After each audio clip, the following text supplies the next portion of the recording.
এখানে যে গ্রামারটা দেখব এবং শব্দার্থ দেখব, এটার সুফল কি? এটার সুফল কি আমরা আরবি গ্রামার শিখে ফেলবো? না, কিন্তু এটা একটা বিরাট সুফল আছে। কারণ আমি একটা জিনিস বারবার বলি যে আমাদের বেশিরভাগের পক্ষে পুরা কোরআনের সব নিয়মকানুন, ল্যাঙ্গুয়েজ, গ্রামার জেনে বোঝা কোরআন, এটা খুব একটা কঠিন টার্গেট। এটা অল্প কিছু মানুষ হয়তো অ্যাচিভ করতে পারবে, কিন্তু আমরা বেশিরভাগই পারবো না। আমাদের জন্য একটা সহজ টার্গেট কি, যে আমরা কিছু কিছু গ্রামার আর শব্দ যদি বুঝতে থাকি একটু একটু করে, এবং এগুলি আল কোরআনে রিপিটেডলি আসবে বারবার, এক সময় গিয়ে এমন একটা অবস্থা ইনশাআল্লাহ হবে যে যে আয়াতের অর্থটা, তাফসিরটা আমার একবার পড়া আছে, শোনা আছে, এটা যখন তেলাওয়াত হচ্ছে, আমি শুনছি অথবা আমি নিজে তেলাওয়াত করছি, তখন আমি অনেকটাই বুঝতে পারবো ইনশাআল্লাহ। এটা একটা বিরাট অ্যাচিভমেন্ট, এবং এর দ্বারা এটা হচ্ছে অন্তরকে প্রভাবিত করার একটা শর্টকাট ওয়ে। আর আমরা যদি সেই বড় রাস্তায় চলি, যাদের পক্ষে সম্ভব ভালো, কিন্তু সবার পক্ষে সম্ভব না, এটা অনেকের জন্য কঠিন হয়ে যাবে। চলুন আমরা দেখি। ইন্না অর্থ হচ্ছে নিশ্চয়ই, আল্লাযীনা এই শব্দটা আল কোরআনে বারবার আসবে যারা, যারা অর্থে। যদি আল্লাযী থাকে যে অর্থে, আল্লাযীনা মানে যারা অর্থে। ইন্নাল্লাযীনা নিশ্চয়ই যারা, কাফারু নিশ্চয়ই যারা কুফরি করেছে। বোঝা সহজ। ওয়ালাকাদ ইয়াসসারনাল কুরআনা লিযিকর, আল্লাহ বলছে কোরআনকে উপদেশ গ্রহণের জন্য সহজ করে দিয়েছি। ইন্নাল্লাযীনা কাফারু নিশ্চয়ই যারা কুফরি করেছে, সাওয়াউন, সাওয়াউন মানে সমান, আলাইহিম, আলাইহিম মানে তাদের উপরে, আক্ষরিক অনুবাদ যদি করি তাদের উপরে, কিন্তু আসলে অব্যয় বা প্রিপোজিশনগুলি সবসময় আক্ষরিক অনুবাদ হয় না। বাংলায় এভাবে বলে না, বাংলায় বলে তাদের ক্ষেত্রে, মানে তাদের ক্ষেত্রে এটা সমান। নিশ্চয়ই যারা কুফরি করেছে তাদের ক্ষেত্রে কি সমান, এরপরে বলা হচ্ছে, এটা আমরা দেখব। আনজারতাহুম আম লাম তুনজিরহুম, তাদেরকে সতর্ক করো বা নাই করো, এটা তাদের জন্য সমান। তাহলে আলাইহিম হচ্ছে আলা মানে উপরে, কিন্তু আমরা এখানে জন্য কেন লিখলাম? কারণ বাংলায় তাদের উপরে সমান এভাবে বলে না, তাদের জন্য এটা সমান, তাদের ক্ষেত্রে এটা সমান। তাদেরকে সতর্ক করা বা না করা সমান। এই আয়াতটা কোন আয়াত? এটা কিন্তু গত দিনের আয়াত। হ্যাঁ, আমরা গ্রামারটা দেখা বাকি ছিল। আচ্ছা, কাফারু শব্দটা কীভাবে আসছে? কাফারা এটা একটা ভার্ব, এবং এটা হচ্ছে মাদি, পাস্ট। কাফারু এটাও পাস্টই আছে। কি অ্যাড হলো? একটা ওয়াও অ্যাড হলো, ওয়াও অ্যাড হয়ে রাতে পেশ হয়ে গেল, আর শেষের আলিফটা এটা পড়া হয় না, ওটা ভুলে যান। ওয়াও অ্যাড হয়ে কি হয়? এই ওয়াওটা হচ্ছে ওয়াউল জামা। এই ওয়াওটা যখনই আসে তখন বোঝা যায় যে কর্তা এখানে প্লুরাল, অর্থাৎ কুফরি করেছে সে একজন না, সে অনেকে। এই হচ্ছে কাফারার সাথে কাফারুর ডিফারেন্স। যেহেতু আল্লাযীনা আছে যারা, এই জন্য কাফারু আসছে।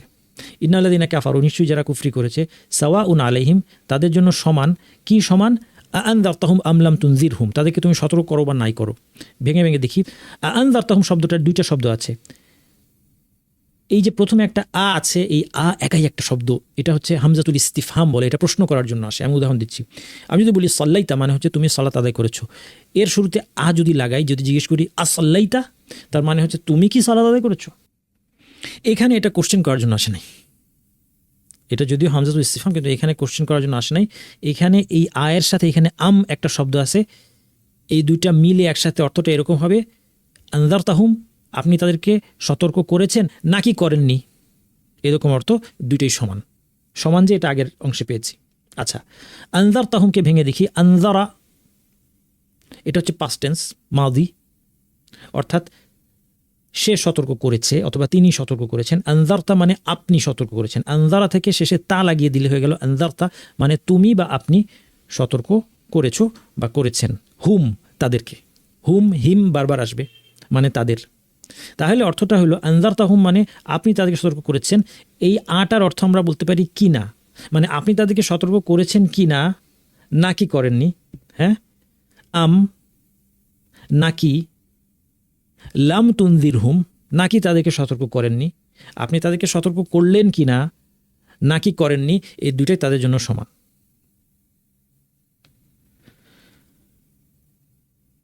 তুনজিরহুম, লাম তুনজিরহুম কি হলো দেখেন, আনজারা থেকে এবার আসেন, এটা মাদি ছিল, পাস্ট মুদারে। মাদি মুদারে হচ্ছে ইউনজিরু, মাদি মুদারে। দেখেন আবার দেখাই, ফেল ক্রিয়া আরবিতে তিন রকম। একটা হচ্ছে মাদি মানে পাস্ট অতীত, মুদারে মানে বর্তমান বা ভবিষ্যৎ, আমর মানে আদেশ। তাহলে অন্যান্য ভাষায় যেমন অতীত বর্তমান ভবিষ্যৎ, এখানে অতীত বর্তমান, বর্তমান আর ভবিষ্যৎ একই শব্দ দিয়ে বোঝায়, কনটেক্সট থেকে, প্রসঙ্গ থেকে বুঝতে হয় বর্তমান না ভবিষ্যৎ নাকি দুইটাই। আর আমর হচ্ছে আদেশ, থার্ড টাইপ। আচ্ছা, যেমন আবাদা মানে হচ্ছে সে ইবাদত করেছিল, অতীত, ইয়াবুদু মানে সে ইবাদত করে, উবুদ মানে ইবাদত করো, আদেশ। এরপর এটার আরও ভ্যারিয়েন্ট আছে, সেগুলো আস্তে আস্তে আমরা শিখব। এখানে তাহলে আনজারা মানে তিনি সতর্ক করেছিলেন, ইউনজিরু মানে তিনি, আনজারা মানে তিনি সতর্ক করেছিলেন, তিনি দিয়ে বলি যেহেতু এখানে নবীর কথা বলা হচ্ছে, তিনি সতর্ক করেছিলেন। ইউনজিরু মানে তিনি সতর্ক করেন। তুনজিরু মানে আপনি সতর্ক করেন। ইউনজিরু আর তুনজিরু দেখেন একই জিনিস, ইয়াটাকে তা বানিয়ে দিলে তাতে তুমি, তুনজিরু মনে রাখা সহজ। তুমি সতর্ক করো, হুম, তুনজিরু হুম মানে তুমি তাদেরকে সতর্ক করো, কিন্তু শুরুতে লাম এসে এটাকে নেগেট করে দিয়েছে। লাম আসায় তুনজিরু রয়ের উপর যে পেশটা ছিল সেই পেশটা সুকুন হয়ে গেছে, এটা গ্রামারের একটা নিয়ম। লাম আসলে আর লাম তুনজিরু হুম বলা হবে না, বলা হবে লাম তুনজির হুম। তখন অর্থ দাঁড়াবে আপনি সতর্ক করেননি, অর্থটা পাস্ট হয়ে যাবে। আবার শোনেন, তুনজিরু হুম মানে ছিল আপনি তাদেরকে সতর্ক করছেন বা করবেন, বর্তমান বা ভবিষ্যৎ। কিন্তু যখন লাম চলে আসে, এক নম্বর কাজ হচ্ছে এটা নেগেট হয়ে গেল, অর্থাৎ সতর্ক করা হচ্ছে না এটা। দুই নম্বর মিনিংটা পাস্ট হয়ে যায়, অর্থাৎ লাম তুনজির হুম মানে হচ্ছে আপনি তাদেরকে সতর্ক করেননি। তাইলে পুরাটার অর্থ দাঁড়াইলো আনজারতাহুম আম লাম তুনজির হুম, পুরাটার অর্থ দাঁড়াইলো আপনি তাদেরকে সতর্ক করেছেন কিনা, নাকি তাদের আপনি সতর্ক করেননি। এই দুইটাই সমান, এই দুইটা যে সমান এটা আগে গিয়েছে, সাওয়াউন আলাইহিম। তাহলে এই যে আনজারতুম আম লাম তুনজির হুম, এখন আমরা বুঝলাম না অর্থটা, আপনি তাদেরকে সতর্ক করেছেন কিনা নাকি তাদের সতর্ক করেনি। এখন এটাকে সিম্পলিফাই করে আমরা অনুবাদের জন্য বাংলায় সিম্পলিফাই করে আমরা বলবো সাওয়াউন আলাইহিম মানে তাদের জন্য সমান, আনজারতাহুম আম লাম তুনজির হুম আপনি তাদেরকে সতর্ক করা বা না করা তাদের জন্য সমান। এটাকে এখন জাস্ট সাবলীল বাংলায় নিয়ে আসলাম। লা ইউমিনুন তারা ঈমান আনবে না, খুব সহজ। লা মানে না, ইউমিনু মানে সে ঈমান আনে বা আনবে, এর সাথে ওয়াউনুন অ্যাড হলেই তারা হয়ে যায়। এটা কিন্তু আমরা বারবার দেখেছি, ইউকিনুন দেখেছি না, হ্যাঁ, ইউনফিকুন দেখেছি, একই রকম। ইউমিনু একজন, ইউমিনুন তারা, তাহলে তারা ঈমান আনবে না। ওয়াউনুন থাকায় অর্থ হলো তারা ঈমান আনবে না। তাহলে অর্থ কি দাঁড়ালো, নিশ্চয়ই যারা কুফরিতে লিপ্ত, ইন্নাল্লাযিনা কাফারু সাওয়াউন আলাইহিম আনজারতুম আম লাম তুনজিরহুম তাদেরকে আপনার সতর্ক করা বা না করা সমান, লা ইউমিনুন তারা ঈমান আনবে না।